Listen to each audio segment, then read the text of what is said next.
여러분 안녕하세요. 반갑습니다.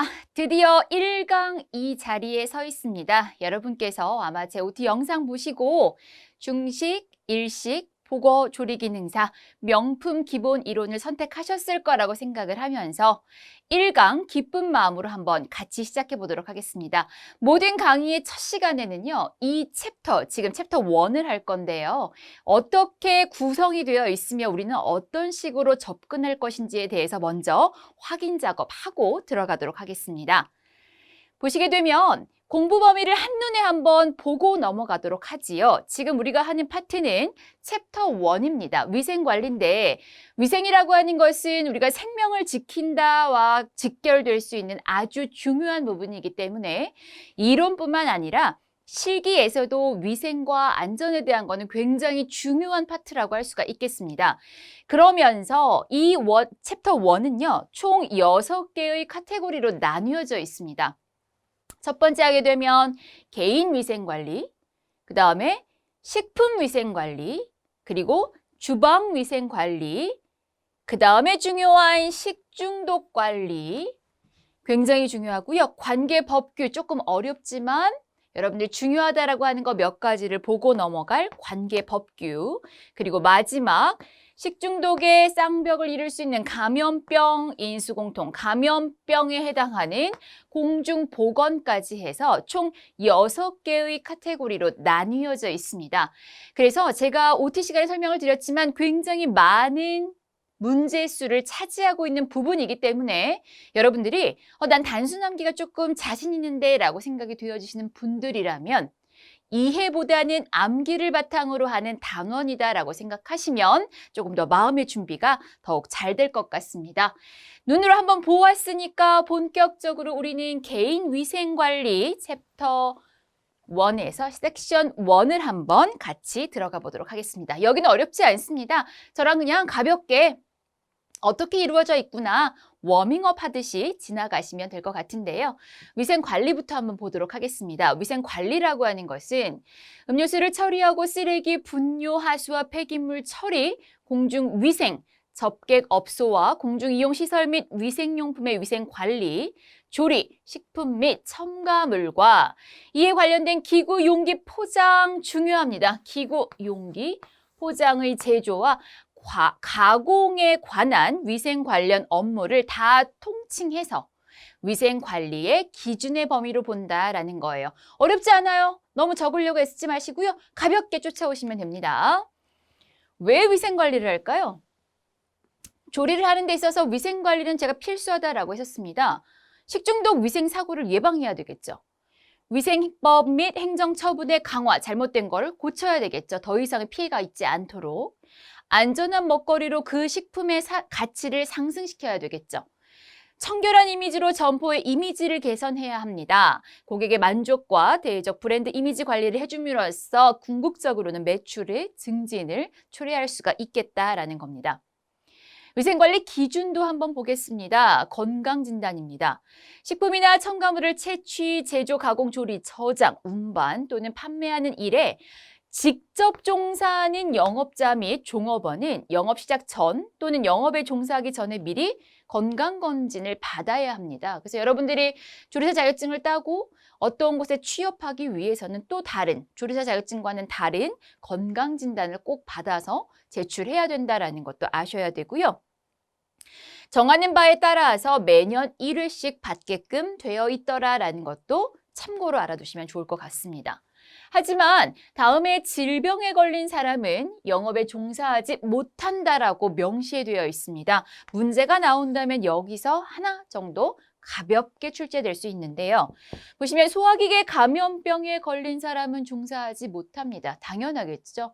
먹는 것과 직결되기 때문에 이렇게 콜레라, 장티푸스, 파라티푸스, 이질, 장출혈성 대장균 감염증, A형 간염에 걸린 사람은 종사할 수 없습니다. 결핵, 비감염성의 경우는 제외를 하고 결핵인 환자들 또는 피부병이나 그 밖의 화농성 질환입니다. 옮길 수 있는 피부병, 그다음에 조금 위험해 보일 수 있는 피부병이라든지 화농성, 농균을 보유하고 있다든지 상처가 나서 치료가 제대로 되지 않았다든지 이런 질환을 가진 사람 또한 종사할 수 없고요. 후천성 면역 결핍증 같은 경우는 성병에 관한 건강진단을 받아야 하는 영업에 종사하는 사람만 해당된다라고 참고로 봐주시면 될 것 같습니다. 자, 그러면 또 가볍게 한번 볼까요? 제가 말하는 거 그냥 보고 넘기시면 되세요. 복장입니다. 여러분 머리카락 청결 힘써야 되겠죠. 그래서 원래 시험 보실 때는요, 위생모를 착용하게 되어 있습니다. 뭐 빵모자처럼 생기신 분도 있고 위에가 약간 올라오는 모자, 더 높은 모자 하지만 우리가 헤드셔프처럼 굉장히 높은 걸 쓰고 하시면 약간은 시험 보러 온 사람치고는 좀 거만해 보일 수가 있기 때문에 높이 조절도 조금 신경 써야 된다라는 거. 손톱은 짧게 깎으셔야 되고요. 요리를 시작하시게 되면 매니큐어나 아니면 이렇게 뭐 현란한 시계, 팔찌, 반지 전부 다 착용하실 수가 없습니다. 위생복은 깨끗하게 세탁되어진 하얀색을 신으셔야 되고요. 전용 작업화, 안전화, 조리 안전화라고 하는 것을 조리장에서 신지만 시험을 보실 때에는 굳이 조리화까지는 필수사항은 아니고요. 운동화로 대체가 가능하다는 것도 아시면 될 것 같습니다. 장갑은 위생적인 것을 사용해야 되고요. 장갑을 착용하기 전에 손을 씻고 그다음에 장갑을 쓰고 나서도 반드시 닦으셔야 위생적으로 처리를 하셔야 된다라는 것. 담배를 피거나 껌 씹기 등의 비위생적인 행동은 당연히 하지 말아야 되겠죠. 너무나 상식적인 이야기들이었고요. 손을 씻어야 되는 경우도 재밌습니다. 어떻습니까? 화장실 다녀왔으니까 당연히 씻어야 되겠죠. 쓰레기 만졌어요. 씻어야죠. 귀나 입, 코, 머리의 신체 부위를 만진 다음에도 씻어야 합니다. 그래서 보통 위생모를 쓴다라고 보시면 되겠고요. 코를 풀거나 기침 재채기 또는 조리실에 들어가기 전, 담배 피운 후 전부 다 손은 씻어야 되겠죠. 근데 이것을 강조하지 않아도 요새는 이제 환경적인 문제뿐만 아니라 우리가 알지 못하는 이렇게 코로나라든지 어떤 병 같은 것들이 있을 수 있기 때문에 손 씻기는 이제 습관화가 되어서 제가 누차 강조하지 않아도 너무나 잘 알고 계시더라고요. 올바른 손 씻기 방법은 요새 우리가 그 감염병이 자꾸 나오면서 굉장히 많이 강조하고 있는 부분이라 눈으로 한번 보시면 충분히 알 수 있는 내용들이라 눈으로 훑고 저는 가볍게 지나가도록 하겠습니다. 개인위생 복장의 기능입니다. 여기에서도 한 문제 정도 나올 수 있더라라는 겁니다. 첫 번째 위생복입니다. 여러분 시험 보시러 갈 때도요. 흰색의 저는 지금 파란색 가운을 입고 있지만 시험용으로는 흰색 가운을 복장을 갖추셔야 되는데 왜 입을까요? 조리종사원의 신체를 열과 가스, 전기, 위험한 주방기기, 설비 등으로부터 보호하고요. 위생적으로 음식을 만들게 하기 위해서 입는다. 안전화. 안전화는 미끄러움 방지용이기 때문에 신더라도 보통 물 청소를 많이 하기 때문에 미끄러지우면 안 되겠죠. 그래서 미끄러운 주방 바닥으로 인한 낙상, 찰과상, 주방 기구로 인한 부상 등 잠재되어 있는 위험으로부터 보호할 수 있습니다. 위생 모두 머리카락과 머리의 분비물들로 인한 음식 오염을 방지하겠죠. 제가 말하면 알지만 이 앞에 거를 가려놓고 이게 무엇인가라고 나오면 간혹 헷갈릴 수 있으니까 지금 저의 설명을 들으면서 아, 끄덕끄덕 그렇구나, 그럴 수 있겠구나 라고 이해하셔야 되겠습니다. 앞치마 또한 조리종사원의 의복과 신체를 보호해서 앞에 판이 있는 것도 있고 없는 것도 시험용으로는 없는 것을 사용한다라고 생각하시면 되겠습니다. 여기서 하나 더 머플러.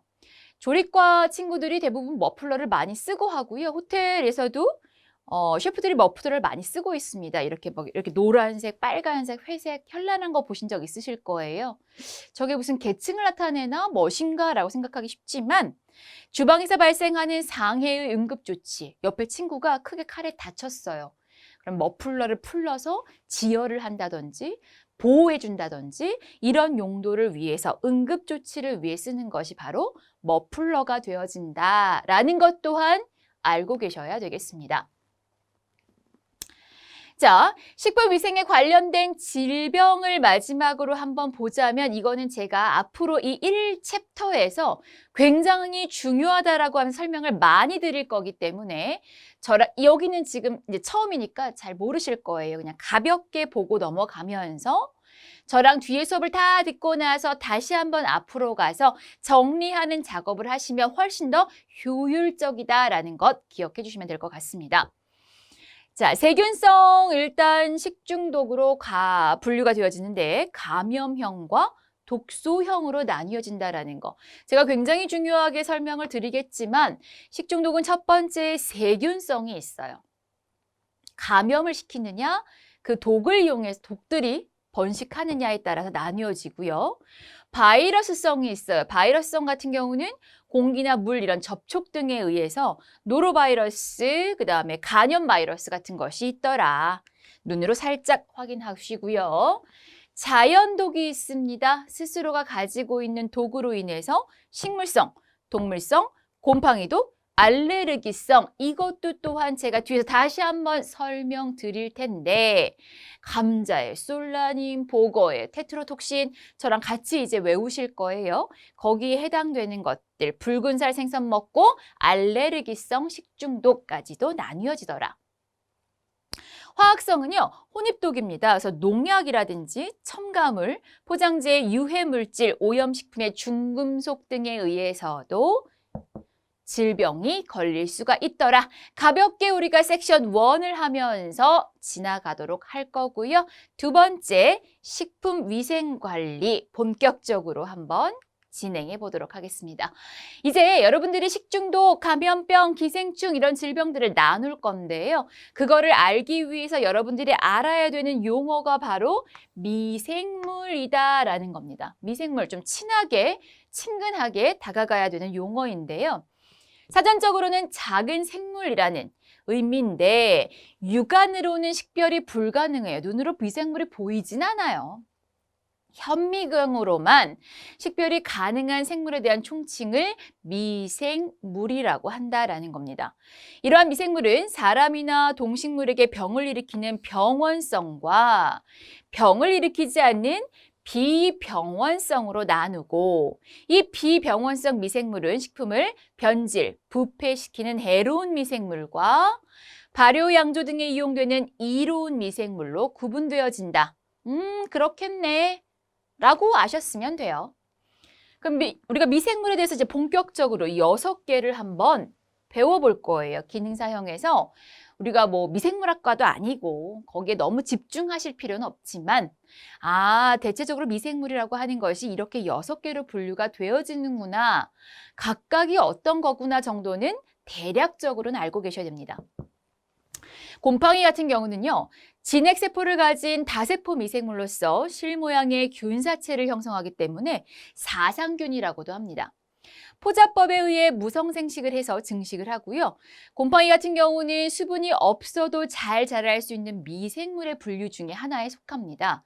그래서 건조한 식품들에 이 곰팡이가 굉장히 많이 형성될 수 있다는 것도 알고 계셔야 된다는 거예요. 그러면서 곰팡이의 종류에는 아스퍼질러스 속, 페니실리움 속, 리조푸스 속이라고 하는 것이 있구나 정도만 봐주시고요. 두 번째, 효모입니다. 우리 이스트라고 하는 걸로 아마 많이 들어보셨을 거예요. 효모, 이스트라고 하는 것은 단세포의 진균류로서 구형, 동그란 모양, 계란 모양, 타원 모양 등 여러 가지 모양을 가지고 있고요. 출하법에 의해 무성생식을 해서 증식하면서 일반적으로 식품에 유용한 균으로 술이나 빵을 발효해주는 역할을 해줍니다. 그래서 이스트, 빵 만드는 과정을 하는 친구들이라면 아마 많이 익숙한 용어가 되지 않을까 싶습니다. 스피로에타 같은 경우는 단세포 생물과 다세포 생물의 중간 단계의 미생물인데 스피로에타라고 하는 것도 미생물의 일종이구나 정도만 봐주시면 되는데 대표적인 병원체로는 매독 폐기열, YC병 같은 것들이 있더라 봐주시면 돼요. 자, 그 다음에 중요한 것은 되려 스피로에타 같은 것보다는 세균, 리케차, 하나 더 나가서 바이러스까지는 굉장히 중요하다라고 할 수 있겠습니다. 박테리아라고 나올 수 있는 세균은 생물체에 가장 많이 분포하고 있는 단세포의 원핵 생물로서 이분법으로 증식한다라고 보시면 되고요. 병원성 미생물의 대부분을 차지하면서 형태로는 구균, 간균, 나선균, 이것도 예전엔 되게 잘 나왔던 문제인데 요새는 그렇게 나오는 편은 아닙니다. 그래서 공 모양, 막대 모양, 나사 모양 정도로 가지고 있구나 정도만 봐주시면 되고요. 리케차. 리케차는 제가 나중에 여러분 리케차에 해당하는 병 외우셔야 돼요 라고 할 건데 그때 리케차가 뭐예요? 하시면 안 돼요. 미생물 중에서 리케차라고 하는 것도 있는데 이것은 세균과 바이러스의 중간적 성질을 가지고 있다라고 보시면 돼요. 원형, 타원형 등의 모양을 하고 있고요. 살아있는 세포 속에서만 증식하며 여기 나왔어요. 발진, 디프스 발진열의 원인이 되어진다. 리발이라고 외우시면 될 것 같습니다.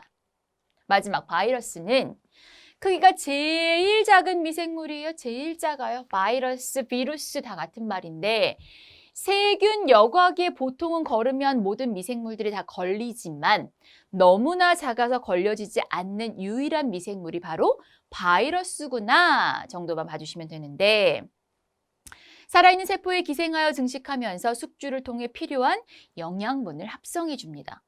가열, 냉동에도 살아남아서 식품이나 식기, 손 등을 통해 사람에게 전염되는 경구전염병, 먹어서 걸리는 그러한 전염병의 원인이 된다라는 겁니다.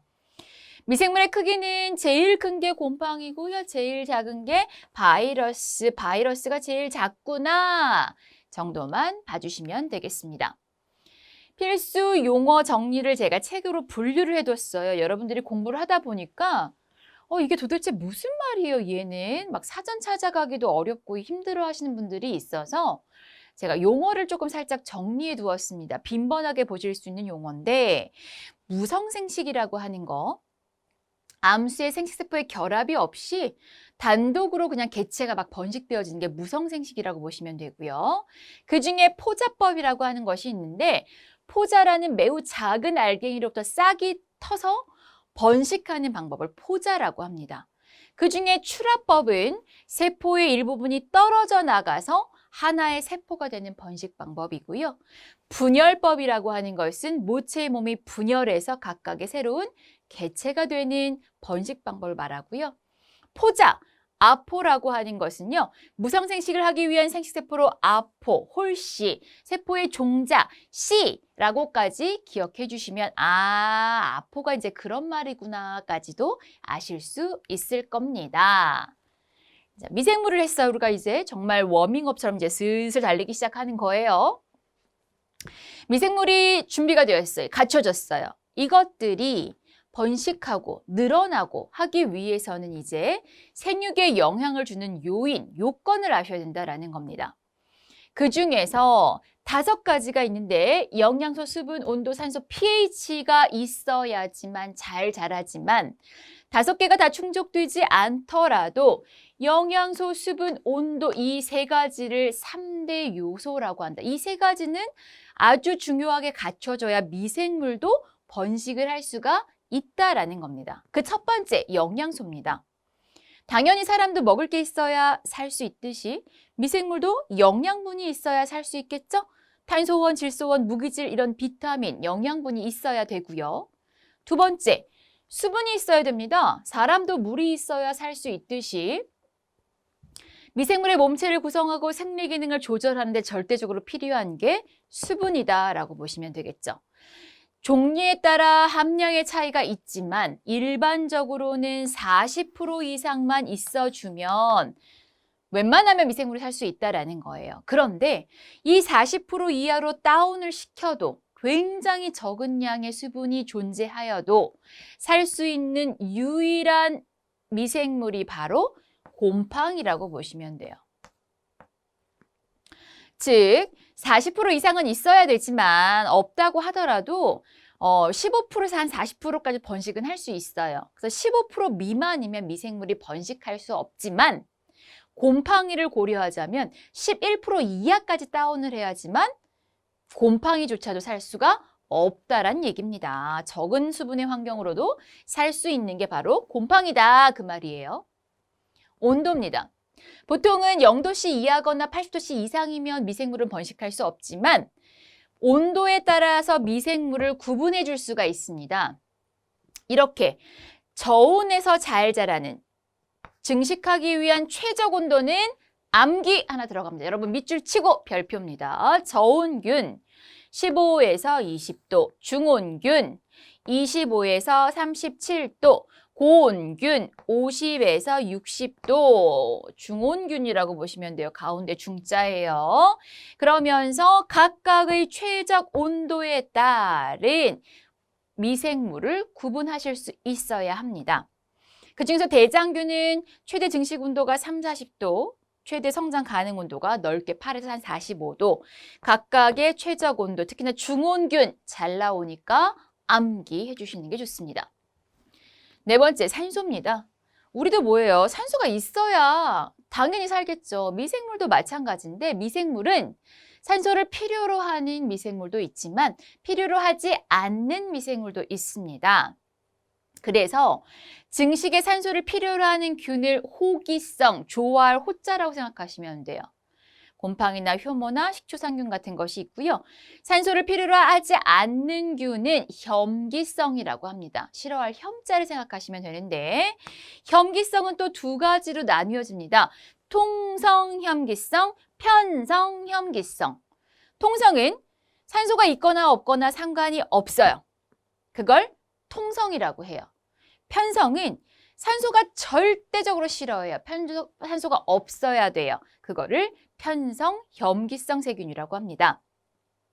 대부분의 병원성 세균은 통성혐기, 보툴리누스균이나 웰치균은 편성혐기성에 들어간다. 봐주시면 되고요. 마지막 다섯 번째, 수소이온 농도 pH라고 하는 것이 있습니다. pH는요. 수소이온 농도 표를 그려보시게 되면 1, 7, 14로 나눴을 때 1에 가까운 게 산성이에요. 여기가 중성, 여기가 알칼리성이다라고 보시면 되는데 이 중에서 곰팡이나 효모는 여기에서 잘 자란대요. 즉 1에 가까울수록 강산성, 7에 가까울수록 약산성이 되어지는데 그래서 약산성에서 가장 잘 성장하는 게 곰팡이 효모. 세균은 여기 범위예요. 세균. 그림으로 도식화해 놓으시는 게 훨씬 더 암기는 잘 되실 거예요. 여기는 세균이 잘 번식한다. 즉 약알칼리성이나 중성에서 잘 성장하는 게 세균이더라. 즉 곰팡이랑 효모가 잘 자랄 수 있는 범위와 세균이 잘 자랄 수 있는 범위가 다르더라라는 것을 기억해 주시는 게 좋겠죠. 그래서 이 표를 갖다가 설명해 놓은 것이 필수 용어 정리에 정리된 것이다라는 거 한번 읽고 넘어가시면 되겠습니다. 위생지표 세균을 한번 보도록 하겠습니다. 위생지표 세균이라고 하는 것은 식품을 제조, 가공, 저장하는 동안 세균에 의해 오염될 가능성이 있는데 이때 세균은 빠르게 증식해서 부패, 식중독을 일으킬 수가 있습니다. 하지만 이러한 병원성 세균을 전부 검사한다는 건 현실적으로 어렵기 때문에 위생적으로 기준이 되어지는 제품을 정해서 식품을 오염시킨 세균의 정도와 안정성 및 보존성 여부를 간접적으로 평가하기도 한다라는 겁니다. 일반적으로 대장균을 위생지표 세균으로 이용하고 그 밖에 장구균 같은 것이 있다는 거예요. 그러니까 모든 미생물을 다 검출할 수가 없으니까 대장균 수가 얼마냐에 따라서 오염이 됐는지 안 됐는지 판단을 할 수 있는 기준이 되어진다라는 거겠죠. 그게 바로 위생지표 세균이 된다라는 거고요. 대장균 다시 한번 보고 넘어갈게요. 대장균은 그래서 식품이나 수질의 분변 오염 지표 세균이 되어지면서 그람음성의 무아포성 강균이고요. 유당을 분해해 산과 가스를 생성하며 호기성 또는 통성혐기성 균이고 대장균군에서 가장 대표적인 세균은 대장균으로서 병원성을 띠기도 하더라 라면서 그럼 음성이 도대체 뭐야? 궁금하신 분들을 위해서 용어 정리 한 번만 하고 넘어가도록 할게요.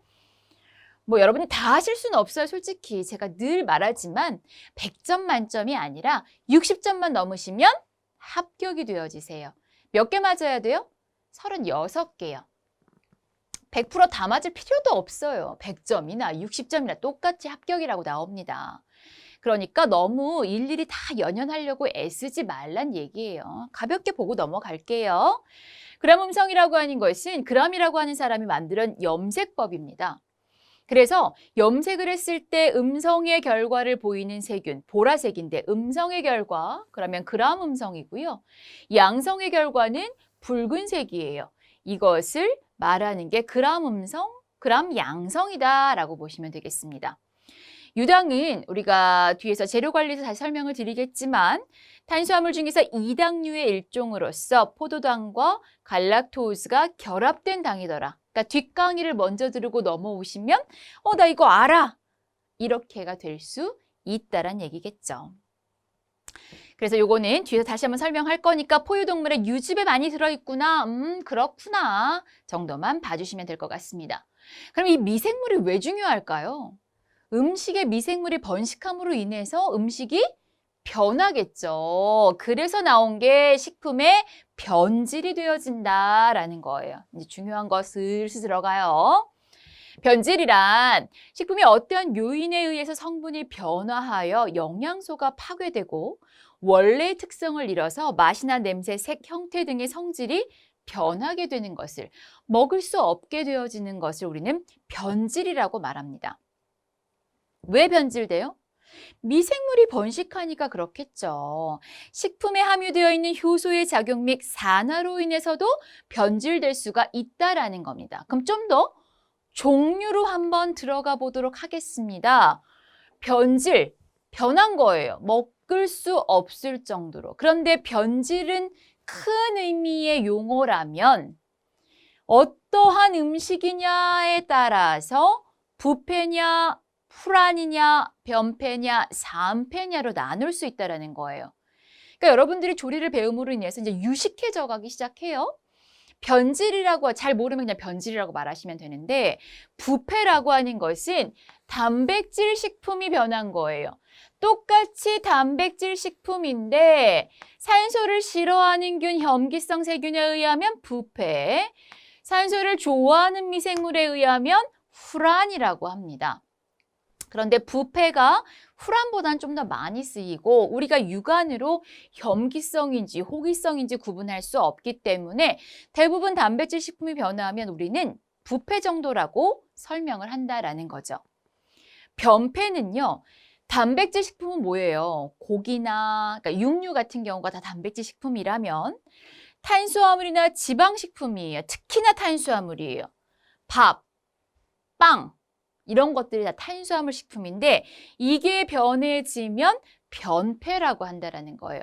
부패 다르고 변패 다르고 마지막 산패라는 것은 유지식품, 기름이 변한 거예요. 그러니까 여러분들이 기름을 끓이려고 올려놓고 했더니 막 눈이 따가워, 매워, 뭔가 향이 이상해. 뭐라고 말하셔야 돼요? 어머, 산패됐나 봐. 라고 이제는 말할 수 있어야 된다라는 거겠죠.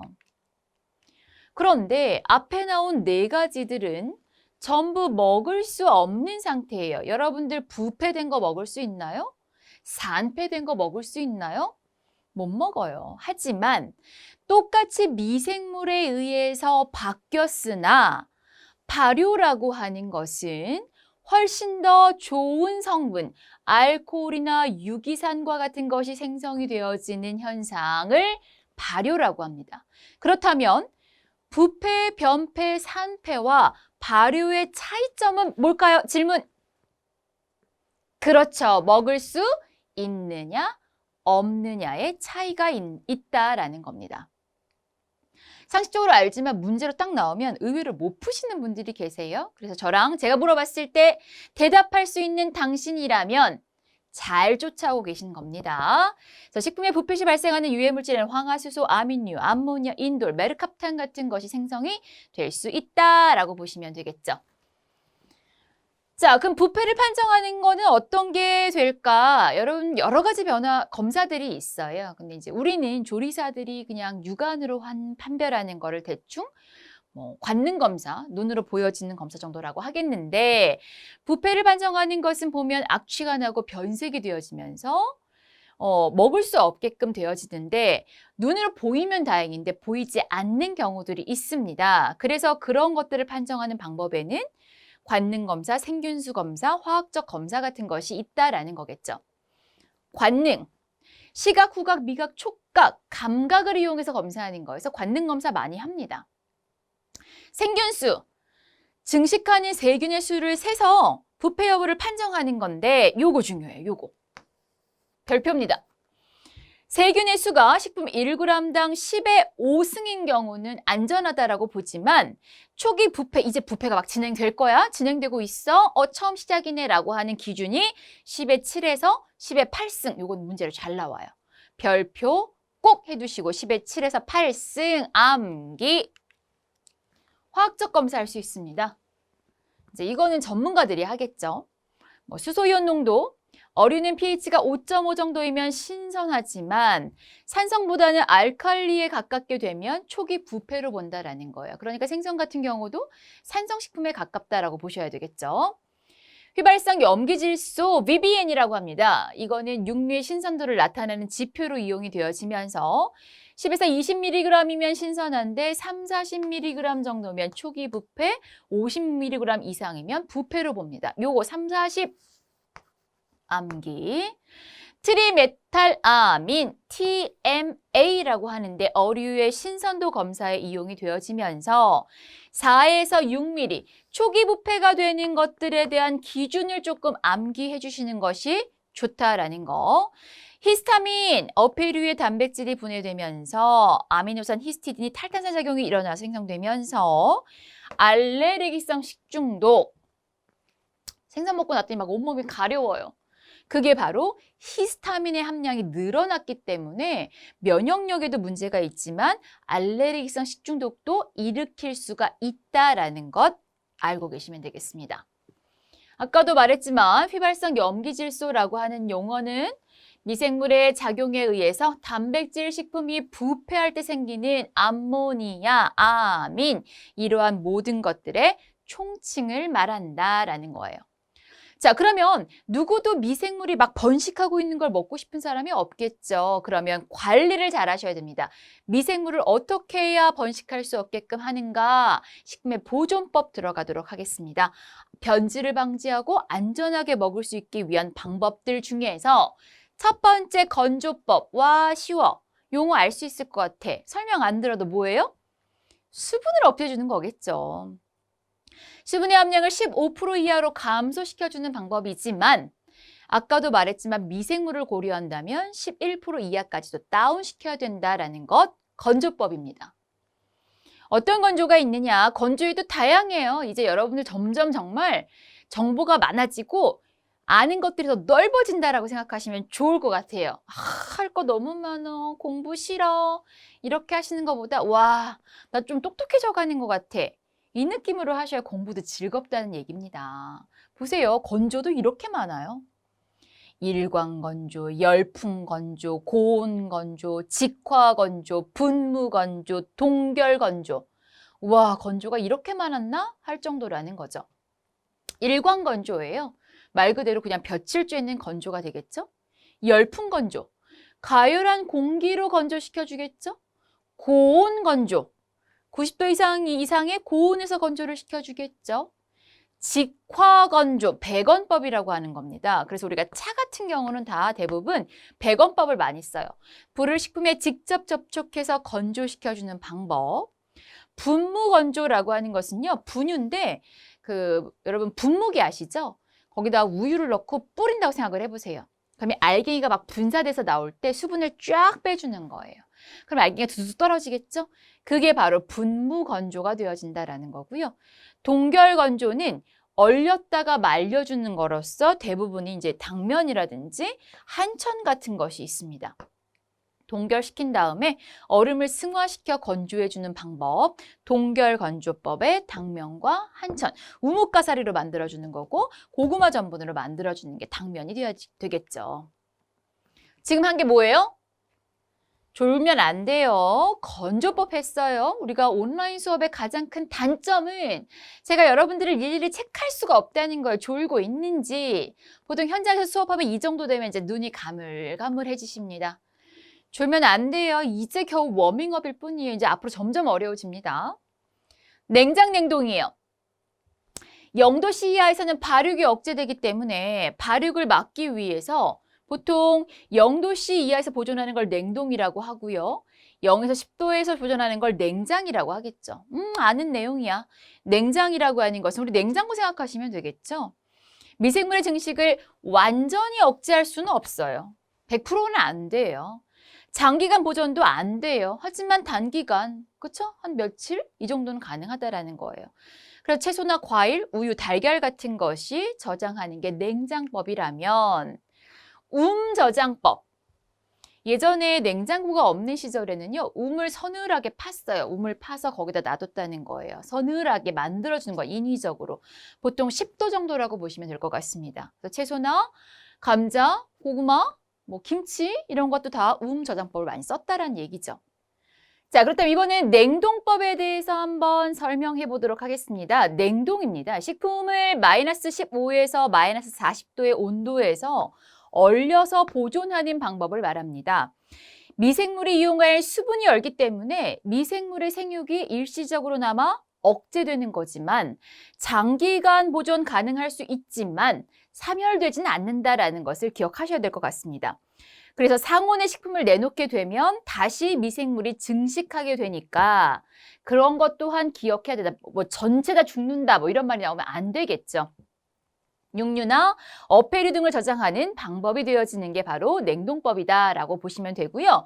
그렇다면 이 냉동법은 크게 두 가지로 구분이 되어지는데 급속 동결과 완만 동결로 나뉘어진다라고 보시면 되겠습니다. 급속, 아주 빠르게, 완만, 천천히, 이게 키포인트가 되겠죠. 서서히 동결해주는 것, 빠르게 동결해주는 것을 말하는데 급속 동결이라고 하면 얼음 결정의 크기는 작고 결정의 수가 많아지고 완만은 결정의 크기가 크고 결정의 수는 적더라가 서로 반대되니까 두 개를 다 외울 생각하지 마시고요. 정말 중요한 건 급속 동결이니까 여기에 좀 더 초점을 맞춰서 암기를 하시면 좋을 것 같습니다.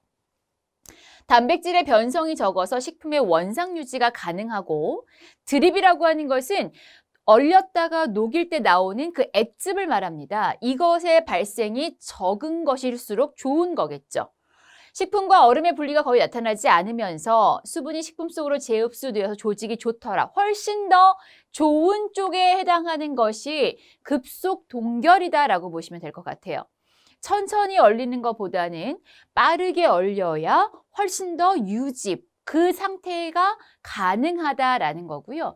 뒤에 가면 해동이라고 하는 걸 배우겠지만 해동은 천천히 온도차를 낮춰가며 해동하는 게 좋고요. 얼려주는 건 어떤 게 좋다? 급속 동결이 좋더라. 다른 거 다 까먹어도 급속 동결이 제일 좋았지라는 것을 기억하셔야 된다라는 겁니다. 자, 식품의 저장 온도에 대해서 한 번 더 보고 넘어가도록 하겠습니다. 식품의 저장 온도는 상온, 실온, 냉장, 냉동, 보냉, 보온이라고 하는 것이 각각의 온도가 이렇게 되는구나. 우리가 그냥 알고 있던 거구나 정도만 봐주시면 될 것 같아요. 가열살균법입니다. 우리가 지금 미생물이 번식하지 못하게 하기 위해서 사용되어지는 관리법을 보고 있는데 그 첫 번째로 건조와 냉장, 냉동을 보았고 세 번째로 이번엔 가열하는 방법을 보도록 하겠습니다. 미생물은 일반적으로 80도씨 이상에서는 발육이 억제되기 때문에 가열을 하게 되면 미생물을 사멸시키거나 효소를 파괴하여 식품을 보존해주는 방법을 말하는데 여기에 제일 중요한 게 세 가지가 나옵니다. 그 첫 번째가 저온살균법이에요. 말 그대로 온도는 낮은 거. low temperature가 되는 거고요. long time. 그래서 어떤 사람은 저온 장시간이라는 표현을 쓰기도 하지만 요새는 그런 표현은 거의 쓰지 않고 저온살균법이라는 용어를 더 많이 쓴다라는 거예요. 이거 같은 경우는 60일에서 65도에서 30분간 가열해주는 방법을 말하는데 대표적인 것이 우유가 있더라. 고온 단시간은 high temperature가 되겠죠. 그다음 short time이 되는 겁니다. 짧은 시간. 온도가 높아지니까 시간은 15에서 30초로 짧아진다는 얘기겠죠. 여기도 또한 우유살균법이 되겠고요. 마지막으로 울트라 하이 템퍼리처에서 초고온 순간이 있습니다. 130, 150에서 짧은 시간, 보통 2, 3초를 많이 하긴 하는데요. 이것 또한 우유살균에 이용이 되어진다. 그러니까 우유살균법에 쓰는 것이 세 가지 가열살균법이 있는데 아까 저온살균법, 고온 단시간 살균법, 마지막 초고온 순간 살균법까지 묶어두고 각각의 온도와 시간을 암기하는 것이 좋겠구나라고 생각하시면 되겠죠. 우유살균법은 굉장히 중요하기 때문에 반드시 세 가지 다 알아야 돼요 했는데 영어로 나왔더라고요. 그래서 뭐 어렵진 않아요. 풀어서 보면 울트라 하이 템퍼레처가 UHT 아까는 그다음에 short time 그다음에 그 위에는 long time 어떻게 구분이 되는지에서 영어 이니셜까지 한번 봐주시면 좋을 것 같습니다. 그런데 마지막 고온 장시간 살균법이 있습니다. high temperature다 long time인데 이렇게 높은 온도에서 장시간 가열하게 되면 우유 위에 있는 모든 좋거나 나쁘거나 균들이 다 죽을 수 있겠죠. 그래서 우유에서는 살균법에 쓰시면 안 된다라는 거. 아까 세 가지만 기억해 주시고요. 이것은 통조림 살균법에 쓰여진다. 그래서 우유 살균법, 저온 살균, 고온 단시간 살균, 초고온 순간만 쓰여지고 고온 장시간은 쓸 수 없다. 통조림에 쓴다. 까지 봐주시면 되겠죠.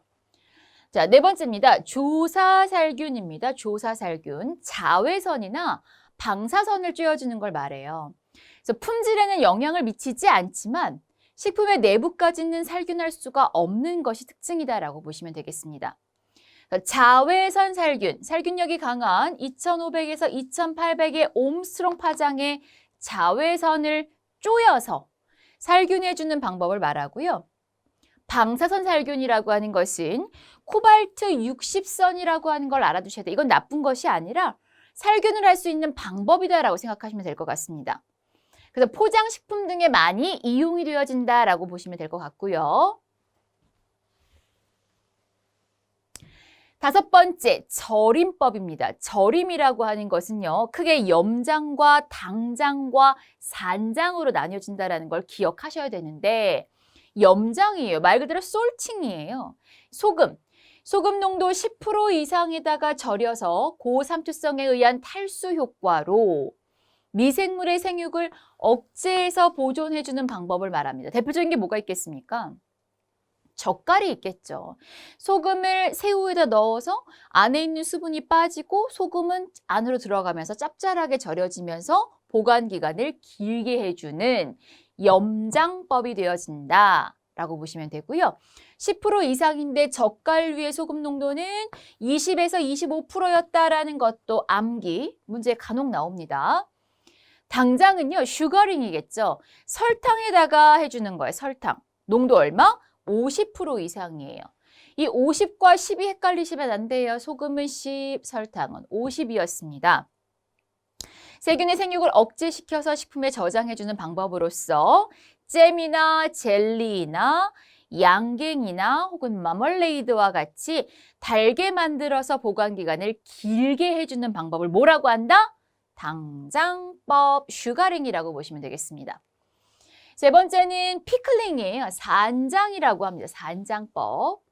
pH가 낮은 초산, 산 3 내지 4% 이상으로 젖산, 구연산 등을 이용해서 식품을 저장해주는 방법으로서 피클이나 장아찌, 피클이 대부분이겠죠. 피클.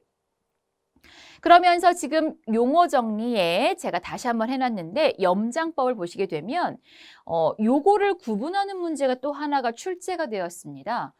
물간법.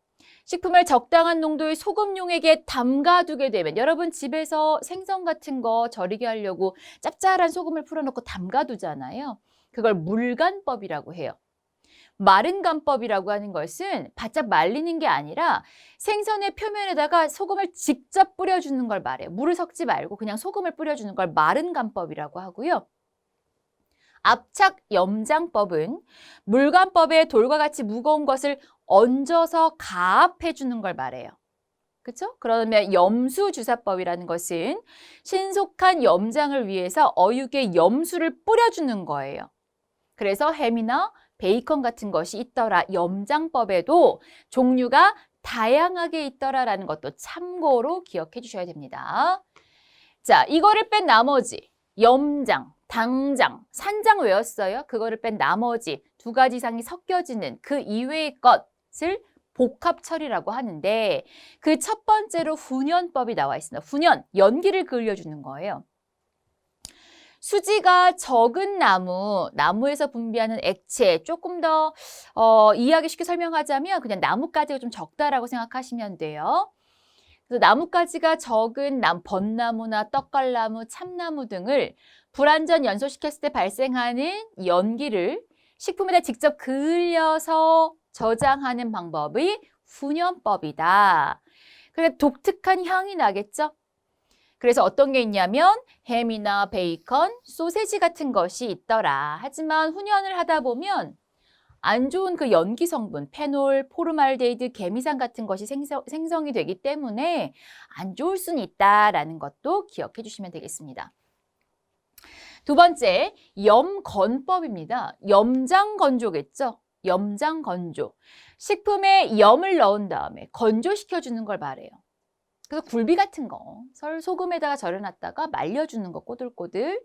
그게 바로 염건법이다. 복합처리다라고 보시면 되고요. 밀봉이라고 하는 것은 용기에 식품을 넣어서 탈기한 다음에 공기를 빼고 밀봉해서 고압해서 살균해서 해주는 게 밀봉법.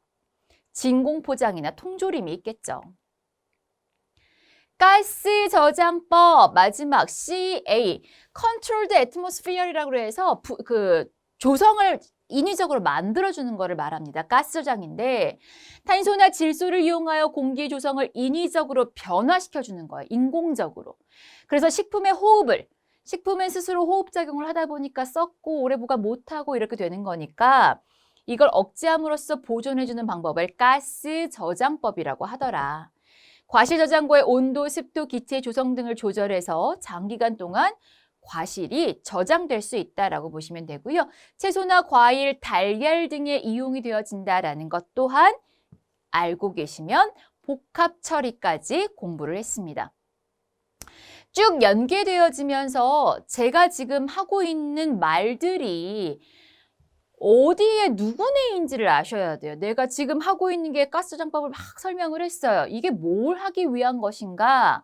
라는 걸 제가 따로 부연 설명이 없어도 여러분이 자꾸 책을 눈으로 쫓아가면서 지금 교수님이 하고 있는 게 미생물이 변질되지 않게 할 수 있는 방법들에 대해서 하고 있구나. 자꾸 잊으면 본인을 자꾸 상기시키면서 공부해 주는 것이 여러분이 전체적인 그림을 잘 빠르게 공부할 수 있는 방법이다라는 걸 반드시 기억해 주셔야 될 것 같습니다. 여러분 이제 1강이 끝났습니다. 어떻습니까? 여러분의 소감. 저는 일단 처음이지만 여러분들이 분명 잘하고 계실 거라고 믿고 있고요. 이 1강은 그렇게 어렵진 않았습니다. 본격적으로 식중독에 들어가기에, 기생충에 들어가기에, 감염병에 들어가기에 앞서서 알아야 될 개론에 대해서 조금 정리했다라고 생각하시면 될 것 같고요. 지금부터 벌써 너무 어려워 이렇게 부담으로 다가오시면 안 돼요. 공부는 재밌고 즐거운 겁니다. 물론 어렵고 힘들어요. 여러분들이 다 소화해야 되기 때문에 그렇지만 반드시 잘하실 수 있을 거라고 생각하면서 저는 먼저 빠르게 가서 2강 기대하고 있겠습니다. 오늘도 고생 많으셨고요. 다음 강좌에서 찾아뵙도록 하겠습니다. 고맙습니다.